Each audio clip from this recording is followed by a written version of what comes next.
Hey guys, welcome back to Steel City Sports. So today I'm going to be taking an in-depth look at some of the NFL coaching hires that have went down in the last week or so. Tomorrow I'm going to be breaking down the championship round of the NFL playoffs. I put out my predictions right before the playoffs started of my Super Bowl prediction. It was Chiefs-Eagles. That's exactly what we got. So if you want to hear my thoughts about everything about the championship round, my big takeaways, that's going to be coming out tomorrow. But today, we're talking about the coaching hires. I only really talked a little bit on the channel about the Ben Johnson one in a short video I put out. But today, like I said, this is going to be in-depth discussion about all of these hires. So I want to start off with Mike Vrabel getting hired by the New England Patriots. And, maybe a month or so ago, I laid out my ideal offseason for the New England Patriots, and I had 3 points on there.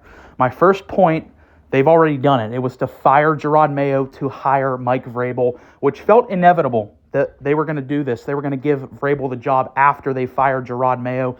There had been rumblings even before the season ended that Vrabel was interested in this job. He has familiarity with the Patriots organization. And I think there was some pressure on Robert Kraft to, if he wanted Vrabel, to move quickly because Vrabel was interviewing at other places. I know for sure he interviewed with the Jets. I don't know for sure if he interviewed with the Bears, but I wouldn't be surprised if he did. So I think that Vrabel kind of forced Kraft's hand to do this pretty quickly because this was the first official head coach hiring of the offseason, and the Patriots get their guy. Like I said, in my ideal offseason, this was the first step on it. The other two steps were, this was back when they held the number one overall pick, was to draft Travis Hunter with the number one overall pick. Turns out they don't have the number one overall pick. I believe they have the fourth overall pick now. So maybe they can still get Hunter at 4, depending on how things play out. I doubt it. I think he's going to go before that, but there's still maybe a small chance they could get him. Even if they don't get him, they could get Abdul Carter. The Patriots have already done the hardest part of building a team, and that is finding the quarterback. And it appears Drake May is a quarterback you can build around. I don't know if he's ever going to be a superstar, but it wouldn't surprise me if Drake May made the Pro Bowl a couple times and was a pretty high-end starter in the NFL. And my third thing was to go out in free agency and get a top-tier receiver name within free agency, whether that's a T. Higgins or a Chris Godwin, like a reliable weapon for Drake May to throw the ball to. So that was kind of my 3-step plan for the Patriots this offseason, and they have already done the first one, getting Vrabel in favor of Jerod Mayo. I think it's a massive upgrade. And Jerod Mayo, if you're a long-time listener of this channel, you know exactly how I feel about Jerod Mayo. I think he's a really nice guy, but he should have never been a head coach, at least at this point in his career. Had never been a head coach before. And this is something I always point to with the Bill Belichick underlings. I'm talking directly about the coaches within Belichick's tree. They never work out as head coaches. You can look at every single coach that coached under Bill. They never worked out as a head coach. Josh McDaniels 2 times failed. Joe Judge failed. Matt Patricia failed. And now Jerod Mayo has failed. You know why these guys fail is because when they become head coaches, they try to be Bill Belichick. And you know why that doesn't work? Because they're not fucking Bill Belichick. And that's why I always thought that this hire was idiotic by New England. It was a regressive thing to do. If you're firing Bill Belichick, the whole point of that should be, we acknowledge that the dynasty era is over. Brady left, the dynasty ended. We want to get rid of Bill. Even though he can still call defense, it's stale. The team's bad. We're irrelevant. Let's move on. Let's start a new chapter of the Patriots organization. And I feel like they kind of did the opposite of that with hiring Jerod Mayo, who was a direct underling of Bill Belichick, was going to try to run Belichick's system, try to implement Belichick's culture, at least, keep it afloat. And like I said, every time we've seen one of his underlings try to be a head coach, it never fucking works because they're not Bill Belichick. So I thought that was bad. It was clear throughout the season Jerod Mayo did not know what he was doing. There was a point where they were mic'd up. They had Jerod Mayo mic'd up. And I want to say it was pretty early in the season, maybe week 3 or week 4. If you know exactly what I'm talking about, you can let me know down in the comments. But there was a point in the game, like late in the game, where they were like asking Jerod Mayo what to do situationally, and he just flat out said to his players, I don't know. Like, he just was in over his head. I think maybe down the road he could become a head coach because, he has a lot of knowledge. He's familiar with, high-end scheme of defense. But right now, No, should not be an NFL head coach. And Mike Vrabel is the exact opposite of that. He not only has the experience of being a head coach, but on top of that, was really fucking good when he was a head coach. I mean, he built up a juggernaut in Tennessee. I know they obviously never won a Super Bowl with him, but they were a really competent, competitive team when Vrabel was there. And when you look around at the AFC, the conference in which Tennessee was in, and obviously is in, they were the number 1 seed in 2021 with Ryan Tannehill as their quarterback. Think about some of the other quarterbacks in that conference.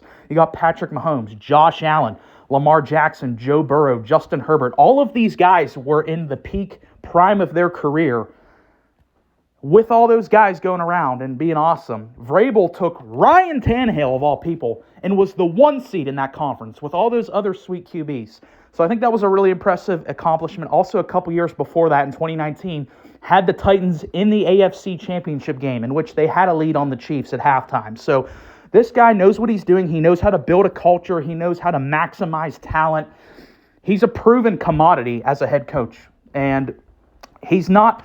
he's familiar with the Patriots organization. He played there, but he's not like a Belichick underling in that he comes from Belichick's coaching tree. So I think it's honestly a perfect fit. He's familiar with how New England likes to do things, but he's not going to try to be Bill Belichick. He's already proven that he can go off and do his own thing, which he did in Tennessee. So I think this is a phenomenal hire. It's the first step in the right direction for this Patriots organization that desperately needs to be rebuilt. And I think it's a great hire. I really don't think New England could have gone better. Just given how this team is set up right now, the fact that they need rebuilt, they need a culture established, they need a proven commodity, it's awesome. I think it's a great hire for New England. And if I had to give it a letter grade, I didn't write down letter grades, but if I just off the top of my head, if I had to grade this, I'd give it an A. I think it's really good. Next up, we had the Chicago Bears hiring Ben Johnson. And like I said in my short, this kind of felt like an out-of-characteristic move for the Bears, because typically with their coaches, they go with off-brand, cheaper names. But this coaching cycle, they actually landed the top coaching candidate in Ben Johnson. And the biggest thing that I like about this is Ben Johnson is going to directly work with Caleb Williams to develop him as a star player in the NFL. You look at what the system that Ben Johnson ran in Detroit. There were 2 big things that he prioritized in the passing game with Jared Goff. 2 major factors. The first one was play action, heavily utilizing play action. And number 2 was getting the ball out quick. If it was a pass, we're getting the ball out really fast. We're not waiting around. We're getting the ball out fast to our playmakers. And when you look at Caleb Williams as a rookie, what was the biggest flaw, at least in my opinion, for his play, was he held the ball too long. So Ben Johnson, I think, is going to be able to really quickly be able to clean that up with Caleb Williams, kind of make sure he's not holding on to the ball for 10 seconds on every fucking play. Is that going to be, fixed day one? No, it's going to take time, but I like that Ben Johnson can directly work with Caleb. Nothing makes me more mad than whenever a team drafts a young quarterback prospect who needs development and then hires a defensive coach or has a defensive coach like the Bears did with Fields and Caleb. And, you think, if you're an organization, you're a cheaper of an organization, okay, you go cheap on some things here and there, like some position coaches or a couple players on the team. But you think if you're a team with a generational quarterback prospect, you'd at least like to nail the guy who's going to be directly working with that young quarterback. And what did the Bears do? They completely fucked that up. It was a total disaster with Shane Waldron, who was so good at his job that he lasted 10 games as an offensive coordinator in the NFL. Typical Bears move there. His head coach, Matt Eberflus, not so much better. He was gone pretty quickly after that, fired after the Thanksgiving debacle. So, if you're the Chicago Bears, you have to ask yourself the question, what's the most important thing for this organization going forward? And of course, the answer to that question is Caleb Williams. So this head coaching hire directly will help that asset. And if Caleb Williams fails, I don't think it's going to be to the fault of the organization, because this is a very pro-Caleb Williams move. When you look at this Bears team and how it was constructed this past offseason, this Bears team was built to be a vertical aerial assault team. It's kind of like they thought they were playing in a dome. You look at Caleb at USC, was this great improviser, stretch the field, throwing bombs. You look at all the receivers they've brought in. Keenan Allen to go with DJ Moore, drafting Rome Odunze, having a good tight end in Kmet, bringing in DeAndre Swift, who had a really good season after a slow start. This team was built to be an aerial assault team, and you need competent play callers to run an operation like that, something the Bears clearly didn't have. And that's why I think Caleb suffered in his rookie year. And I do think people are kind of unfairly blasting Caleb for his rookie season. I'm not some Caleb fanboy. I'm not some stan of the Bears or Caleb. I don't give a shit. I'm a Steelers fan. I'm just telling you what I objectively see. And what I saw was total incompetency from the coaches and the people running the Bears organization. Is that giving Caleb a full pardon? No. He made a lot of mistakes as well, but he's a fucking rookie. They do stuff like that. So I think this is a phenomenal hire because he is going to directly work with Caleb, try to hone in on those shortcomings that Caleb has as a player and maximizing his strengths. Another thing I always talk about when teams hire coaches is what can you do to maximize your quarterback strengths? And that's something the Bears did not do with either Justin Fields or Caleb in his rookie year. They sent both those guys out there to just be like, hey, go be the savior. We drafted you high. Go be the savior of our team. That's not what good teams do. Good teams look at their quarterback. They look at their strengths. How can we maximize it? They look at their weaknesses. How can we cover that up? That's exactly what the Lions did with Jared Goff. What's Jared Goff's biggest fatal flaw as a player? He can't fucking move. He's totally immobile. So what do? They build him the best offensive line in football. So I think that Ben Johnson's going to bring a component of that to Chicago to really adapt to the direct needs of Caleb Williams as a player. So that's why this hire gets an A+. I think it's a phenomenal hire. And speaking of Detroit coordinators getting head coaching jobs, the Lions lost their other coordinator, the defensive coordinator, Aaron Glenn, who's taking the Jets' job. I feel bad for Aaron Glenn because the Jets are a fucking train wreck right now for a number of reasons. You know, I made all kinds of videos about the Jets this season. Was very low on them going into the year. And, you know, one of my more popular videos of this season was my final Jets rant where I kind of outlaid some of this stuff. But really quickly here, just to say, you might ask, well, why do you feel bad for Aaron Glenn? Look at this fucking team. Look at the structure of this organization. It's a total fucking dumpster fire. You don't even know if the quarterback's coming back. Aaron Rodgers, who's one of the most, I think, difficult players to really work around. You don't even know if he's coming back. Devontae Adams has already publicly said he doesn't want to be a Jet next year. Garrett Wilson has already requested a trade off of the Jets. And on top of that, you have probably the worst owner. It's either Woody Johnson, the Jets owner, or Jerry Jones. It's those two guys, whether you want to argue who's the worst owner in football. Woody Johnson, I would probably argue, is the worst owner in the NFL right now. So Aaron Glenn has to deal with not knowing what the fuck's going on with the quarterback situation. The receivers don't want to be there. It's a total nightmare in terms of how the structure of this team is set up. The management's incompetent. So that's why I feel bad for Aaron Glenn, because he's going to be a scapegoat for this team when it does suck. And it's inevitable the Jets are going to be really bad over the next couple of years unless they hit like some miracle in the draft where they draft some quarterback and it just works out for them. That's really the only way this Jets team is going to be salvaged over the next couple of years. But I legitimately think the Jets have one of the bleakest futures over the next 5 to 10 seasons. I just don't really see a whole lot here to be excited about. But if you're Aaron Glenn, it's the financial component. It's the fact that you're the guy. I don't blame Aaron Glenn for taking this job. There's no guarantee that you're ever going to be offered a head coaching job again. So from the financial component, I get it. Because, your top tier coordinators out there probably make $4 or $5 million. That's what I think the Eagles coordinators make. Vic Fangio and Kellen Moore. Because the Eagles need really good coordinators because their head coach sucks. So that's what your high-end coordinators, top-of-the-market coordinators make, $4 to $5 million a year. So I don't think Aaron Glenn was making that as the Lions coordinator. He was probably making closer to $1 to $2 million. For you and me, that's fucking crazy money. That is life-changing generational money.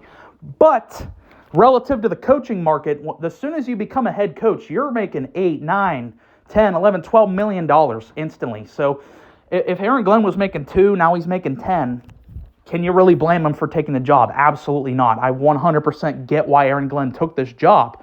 It's going to secure his kids' kids. This will change the trajectory of his family for generations. But is it going to work out? I don't think so. And it's not really Aaron Glenn's fault. It's just the fact that it's the fucking New York Jets. They're a clown show, train wreck of an organization. And when you look at the last guy who was their head coach, Robert Saleh, kind of had a similar background of Aaron Glenn in terms of being like a big defensive-minded guy who's going to bring kind of that tough culture to New York. And it was a total failure. And I don't think it's controversial to say Robert Saleh was viewed as a way better candidate than Aaron Glenn was when he got the job, and he was ran out of town. So Saleh didn't work. I could see a very similar situation happening with Aaron Glenn. It's unfortunate.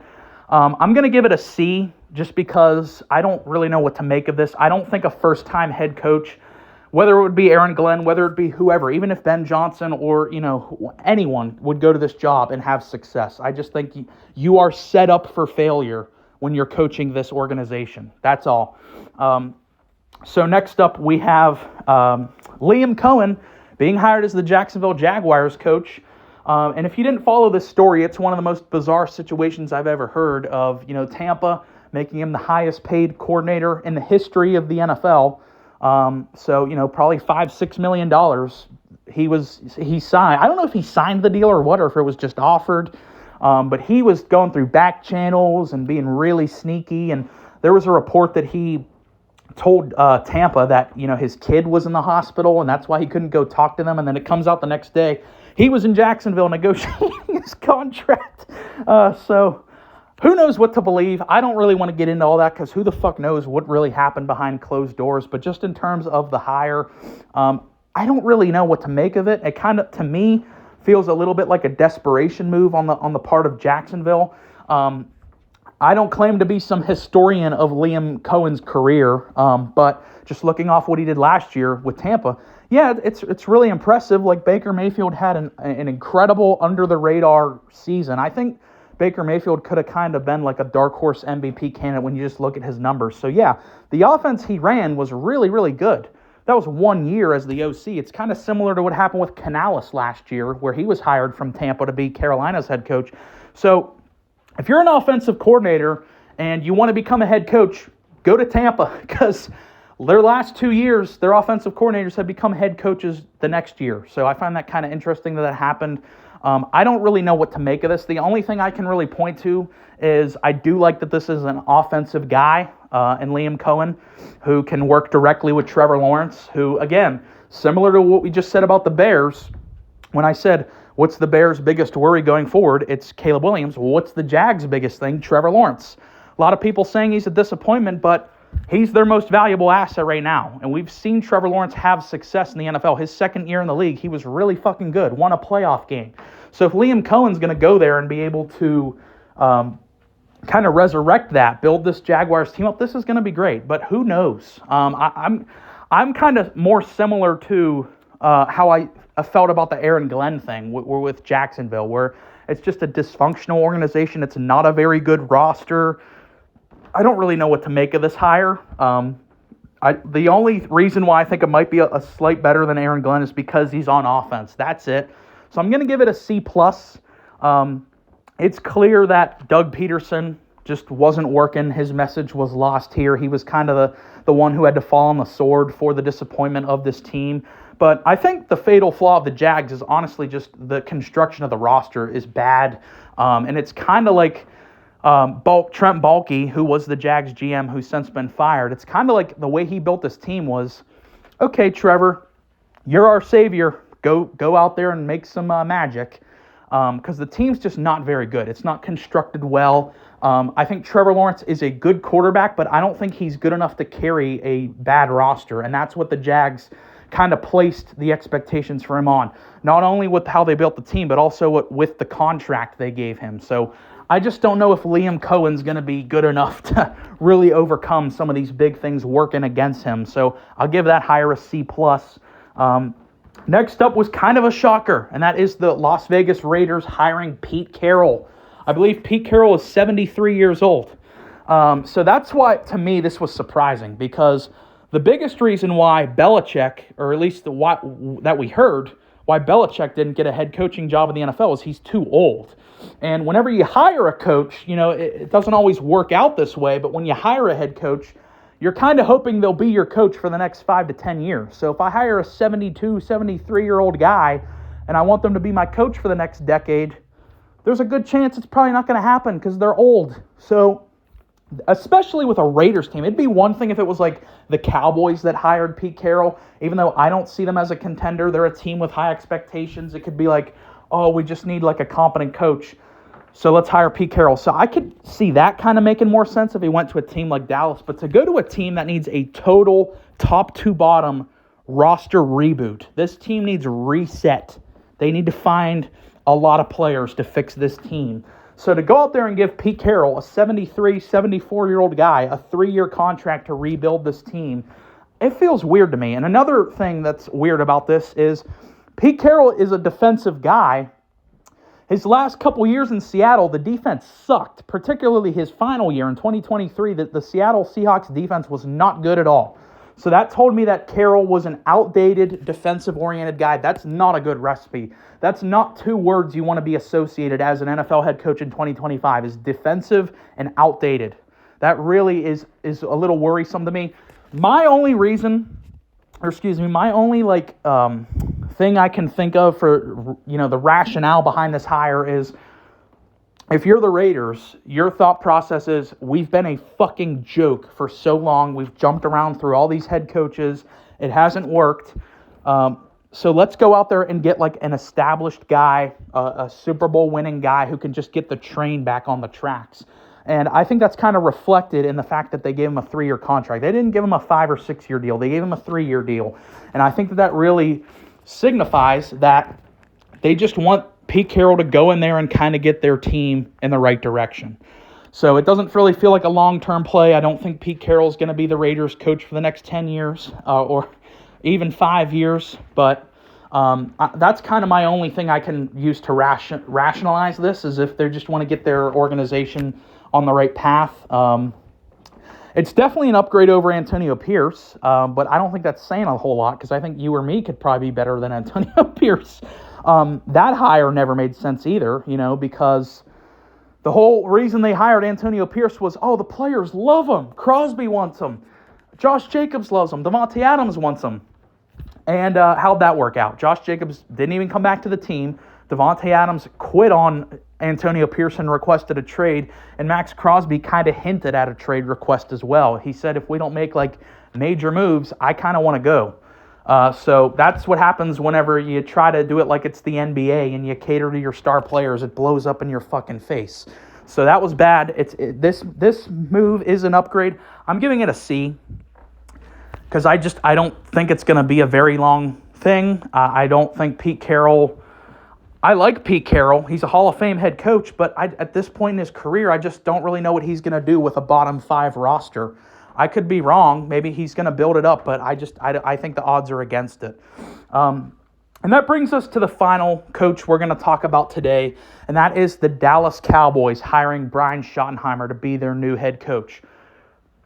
I'm giving this an F, and it's not because I'm some Cowboys hater or anything. This is fucking idiotic. This is totally stupid. There's no real possible way to rationalize this as a good hire. It's an objective, flat-out fucking disaster of a hire. And I'll tell you why it's a disaster. Because this guy, Brian Schottenheimer, was the offensive coordinator for Dallas the last 2 seasons. He didn't call plays. So you have an offensive coordinator who was just on this 7-win team who didn't even call the fucking plays. So... it sounds weird to say this because I've been such a big critic of Mike McCarthy on this channel. If this was the alternative, I would have rather just brought back Mike McCarthy. Because even though he screws it up in the playoffs all the time, you were a relevant team. You were making the playoffs with McCarthy. You went 3 straight years of 12-win seasons with Mike McCarthy as your head coach. And I've talked about this in the past. Mike McCarthy's a good offensive play caller. He just struggles at like time management and running the game and being like a leader of men. That's why I think McCarthy, if he goes and takes an offensive coordinator job, he would have a lot of success at that job. But running an organization, I just don't think McCarthy's equipped to do that. You flip that to Schottenheimer. What the fuck does he do? He didn't call the plays.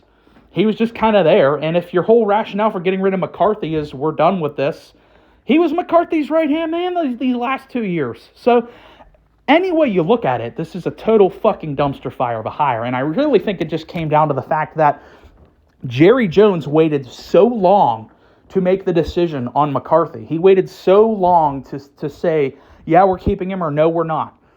That by the time he already decided McCarthy wasn't going to be the next head coach or stay as the head coach, by the time he made that decision, all these other coaching candidates were interviewing, were taking jobs. So there was really no one left out there for Jerry to get. So he had to go with, I guess, we're just going to go in-house and go with Schottenheimer. Terrible fucking move. I mean, if you're a Cowboy fan and you want to go down in the comments and try to rationalize this to me, I'm 100% willing to listen to that. But me looking at this right now, I cannot see any logical rationale to hiring this guy, this total AI-generated no-name guy, Brian Schottenheimer, who was the offensive coordinator on the team, on a 7-win team that didn't even fucking call plays. It makes no sense. So, it's terrible. It's the worst hire of this coaching round. I don't think he's going to last very long as a coach. So that's been my reaction to the latest batch of coaching hires in the NFL. Like I said earlier, tomorrow is going to be my breakdown of the championship round games. So stay tuned for that if you want to hear that. And if you made it this far in the video, I really appreciate you listening to me blab here. Go ahead and like and subscribe.